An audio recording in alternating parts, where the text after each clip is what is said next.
स्वागत है दोस्तों आप सबका कोड क्राफ्ट विद मुनाफ के इस नए वीडियो में, जिसमें हम लोग देखने वाले हैं string methods. So let's get started. So हम लोगों ने ऑलरेडी स्ट्रिंग पे लास्ट वीडियो में डिस्कस किया हुआ है थ्रू टेम्पलेट स्ट्रिंग। किसी ने भी टेम्पलेट स्ट्रिंग नहीं देखा है या फिर स्ट्रिंग नहीं पता है तो हमारे लास्ट वीडियो को जरूर देखें आई बटन पे क्लिक करके। ES6 के अंदर हमें कुछ मेथड्स मिलते हैं, जैसे कि स्ट्रिंग के मेथड्स, एरे के मेथड्स या फिर ऑब्जेक्ट के मेथड्स। ये वीडियो में हम लोग स्ट्रिंग के मेथड्स में कौन कौन से मेथड्स होते हैं और मेथड्स होते क्या है ये समझने वाले। तो अब ये मेथड्स है क्या? मेथड एक प्री डिफाइंड फंक्शन है जिसमें कुछ कोड पहले से लिखा हुआ रहता है। हर प्रोग्रामिंग लैंग्वेज के कुछ प्री डिफाइंड फंक्शंस होते हैं, जैसे कि स्ट्रिंग के कुछ मेथड्स हो गए। स्ट्रिंग होता क्या है? स्ट्रिंग मल्टीपल कैरेक्टर से एक स्ट्रिंग बनता है।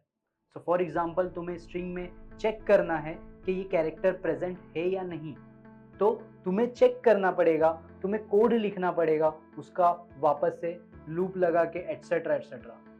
अगर यही कोड पहले से तुमको मिल जाए, इसी को हम लोग बोलेंगे pre defined functions, pre defined methods. तो स्ट्रिंग के ऊपर कुछ मेथड्स हमको मिलते हैं, वो हम लोग यहाँ पे ट्राई करके देखने वाले। तो यहाँ पे मैंने स्ट्रिंग मेथड्स बोल के एक फाइल क्रिएट किया हूँ जिसके अंदर मुझे एक नेम रखना है। तो मैंने एक नेम बोल के स्ट्रिंग क्रिएट किया हूँ डबल इन्वर्टेड कॉमा के साथ, और उसके अंदर मैं मेरा नाम रख रहा हूँ मुनाफ। ओके, सो नाउ मुझे चेक करना है कि ये स्ट्रिंग के अंदर m है या नहीं।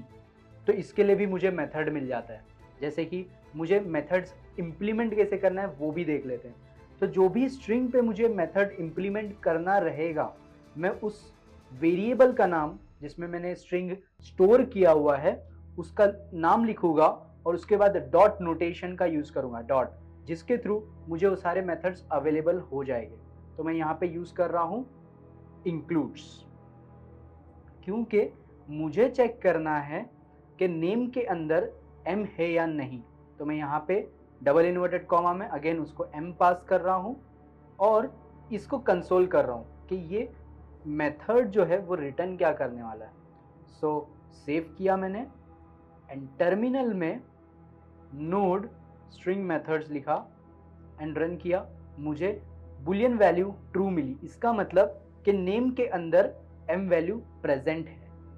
मैं इसको वापस से लिखता हूँ। ये बार मैं m के जगह पे कुछ और वैल्यू लेता हूँ, जैसे कि MUNAF। ये कैरेक्टर के अलावा कोई दूसरा कैरेक्टर लेता हूँ, जैसे कि Q। देखते हैं क्या मिलता है। सो इसको रन किया, इसके अंदर हमें मिला है फॉल्स।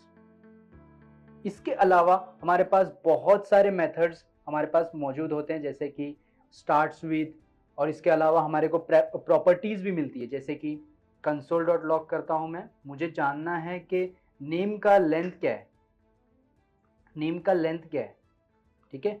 तो मैं यहाँ पे कंसोल करता हूं कि नेम का लेंथ क्या है। मुझे मिल रहा है कि नेम का लेंथ है 5।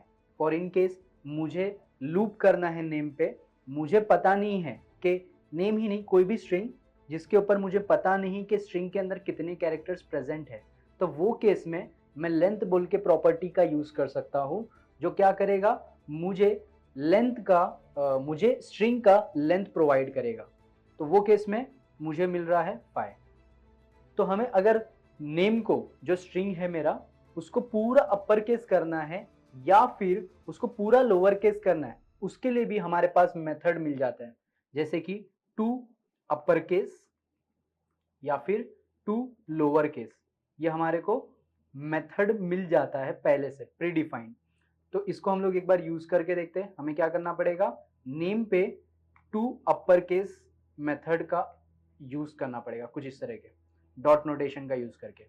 सो लेट्स सी, इसको कंसोल करके देखते हैं कि हमारा नेम जो है वो क्या वैल्यू रिटर्न कर रहा है, अपर केस जो है वो क्या वैल्यू रिटर्न कर रहा है। And as you can see, मुनाफ जो है मैंने फुल्ली अपर केस में नहीं लिखा था और यहाँ पे मुझे फुल्ली अपर केस वैल्यू मिल रही है।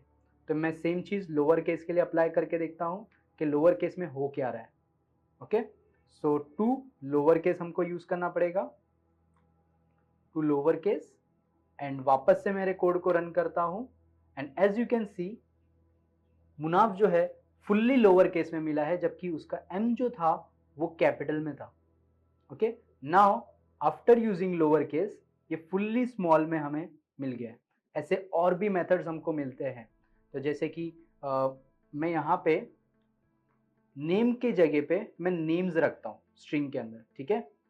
नेम के अलावा एक वेरिएबल बनाया हूँ नेम्स, जिसके अंदर मैं एक नेम नहीं रखने वाला हूँ, मल्टीपल नेम रखने वाला हूँ विद कॉमा सेपरेशंस।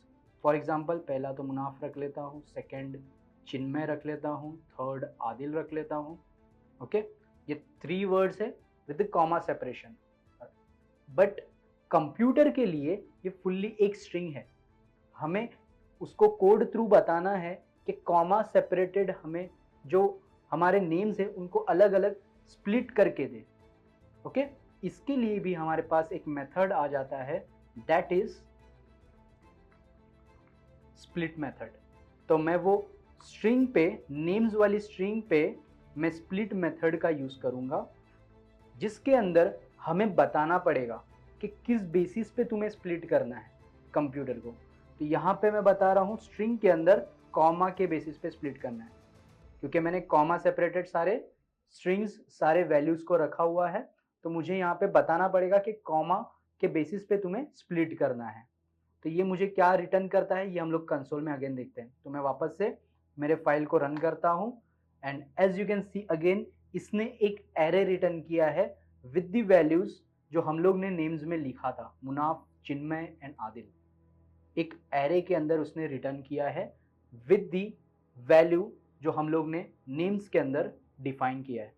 सो ऐसे बहुत सारे स्ट्रिंग के मेथड्स मिल जाते हैं जो तुम्हारे को डेली बेसिस पे कोडिंग के अंदर रिक्वायर्ड रहेंगे। डेली बेसिस पे तुम उसको कोडिंग में यूज करोगे और इससे तुम्हारा प्रोडक्टिविटी भी इंक्रीज होगा और तुमको वो सब चीज़ें बहुत ज़्यादा इजीली यूज कर पाओगे। हमने स्ट्रिंग के मेथड्स देखे, जैसे कि split, to lower case, to upper case and includes.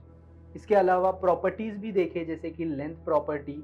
ये सब स्ट्रिंग के मेथड्स एंड प्रॉपर्टीज है। इसके अलावा भी बहुत सारे properties and methods string provide करता है। ये सब मेथड्स जो है तुम्हें कोडिंग में हेल्प करते हैं। जैसे कि एग्जांपल के लिए तुम कोडिंग में एक कंडीशन लिख रहे हो। कंडीशन में तुम्हें 2 स्ट्रिंग को मैच करना है और दोनों स्ट्रिंग को तुम्हें पता नहीं है कि कैसे टाइप में डेटा आ रहा है, लोअर केस में आ रहा है, अपर केस में आ रहा है या फिर कैपिटलाइज्ड में आ रहा है। तो वो केस में तुम दोनों स्ट्रिंग को अपर केस में करके चेक कर सकते हो। सो वहां पे अपर केस यूज हो सकता है। फॉर अनदर एग्जांपल, हमारे पास कॉमा सेपरेटेड डेटा है लेकिन एक ही स्ट्रिंग में है। तुम्हें चाहिए कि वो अलग अलग डेटा मिले जिसके ऊपर तुम इजीली लूप कर पाओ, एरे में डेटा मिले, तो वहां पे तुम स्ट्रिंग के ऊपर स्प्लिट मेथड का यूज कर सकते हो। ऐसे करके तुम्हारे यूज केस के हिसाब से तुम स्ट्रिंग के मेथड्स को यूज कर सकते हो इन द कोडिंग। तो मिलते हैं नेक्स्ट वीडियो में नए टॉपिक के साथ। Till then, good bye.